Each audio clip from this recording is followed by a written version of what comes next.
Welcome all. Following on from last week's video regarding the gimbals that I'm using, I thought I'd do a follow-up video showing how both of these cameras, the Pocket 4K and the Insta360, work if you're not using a gimbal. Just walking along, hand holding the gear, and I decided to do a test in exactly the same location down the rain-worn gully that you saw in the previous video.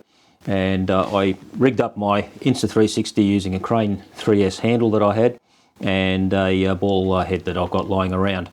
It's not ideal because the angles and so on, you can't sort of change it on the move like you can with a gimbal, so you hold the same sort of attitude. If you're moving around, lift it up, it tilts at an angle, so there are some downsides to that. But nonetheless, after seeing a lot of videos with how the FlowState stabilisation and the horizon lock works, I thought I'd just do a test on that and just see how it goes. And I'll put up a video shortly showing exactly how it performs and talk about that after that.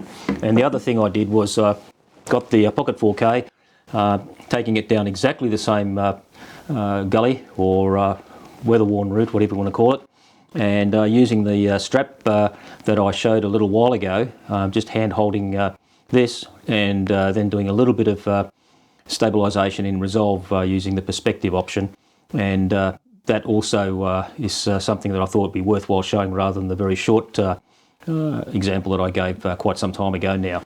So what I'll do is I'll show that video now. There are three parts to it, one just showing the Pocket 4K, one showing the Insta360 using resolve stabilisation, and the second one or last one showing the Insta Studio stabilisation using the FlowState. And so I'll talk about those once the video's been played.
Okay, as you can see, the Pocket 4K in fairly arduous conditions didn't perform too badly. I had to take three shots at it, basically because the first run that I did, I was staring into the monitor and stumbling over rocks and sticks and all sorts of things along the way, so it was pretty horrific outcome with that.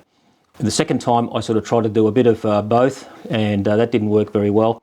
So the last time that I shot it, or the third time, I just held the camera and tried to keep it stable and just watched where I was walking, so I wasn't sort of stumbling over things. So that was the sort of the final one which I published. and I don't think it's actually too bad. Given the conditions, wearing gumboots and all that sort of stuff, it actually works reasonably well, and it was over quite a distance too, so the resolve stabilisation works okay. I wish there was some more finesse to it, but I think in a lot of situations it's quite suitable. Now, with the Insta360, the resolve just does not do a good job at all with the stabilisation of that small camera. All sorts of problems arose, and as you can see, it's a pretty woeful. You wouldn't use that at all.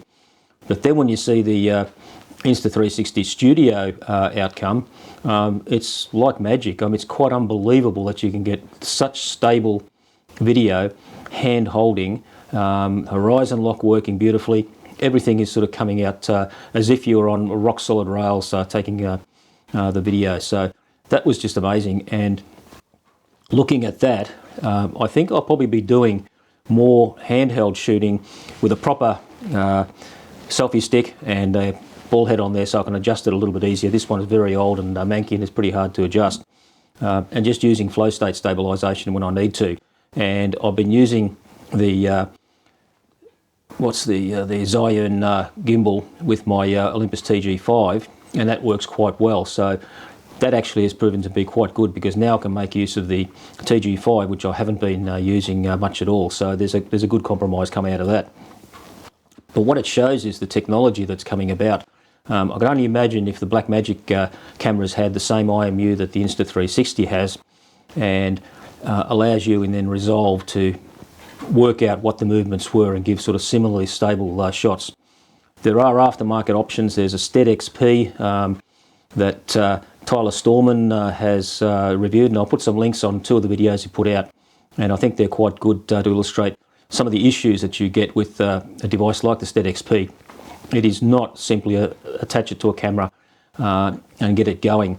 I don't know what the differences are between that and the implementation in the Insta360, but there's no setting or anything required with the Insta360. It just works. Now obviously it's a fixed lens, so it's set to that lens, but I don't think that's the main issue. I really do think that what Stead XP has done is overcomplicated everything. It works, but it's quite a awkward system to set up, and I don't really think it's something that is going to catch on all that well. And given the price, it looks like a bit of cheap plastic that they've put together, so that's another sort of a negative. Given the fact that it costs almost as much as a 1-inch 360, you just got to wonder what the effort is that's been put into it. And the software also that it works with appears to be even worse, much worse than the Insta360 Studio stuff, which works well, is just slow. So I thought I'd put that out there just to show you the differences, especially people who aren't familiar with the FlowState stabilisation available with the, I think, all of the Insta360 cameras. That is truly amazing stabilisation that you get out of it. Now the wide angle lens is needed to get the crops. Sony has something kind of similar with some of their cameras, and it does a fairly hefty crop, but some of the examples I've seen don't even come close to what the Insta360 is able to produce. So the technology is moving along. I think we'll get that way in the future. I think we'll probably get add-on IMUs that you can put onto any camera and get similar sort of stabilisation data or movement data that can then be applied in post-processing to eliminate the movements that you will get with hand holding and so on. But only time will tell. But I think there's a future in that. But at the moment, I'm quite happy with the results that I'm getting out of the two cameras, and with the gimbals especially as well. They all seem to work. They have their role. Not that I'm going to use all of them all the time, but when I do want to use them, I know what I'm going to get out of them. So on that note, I'll call it cheers.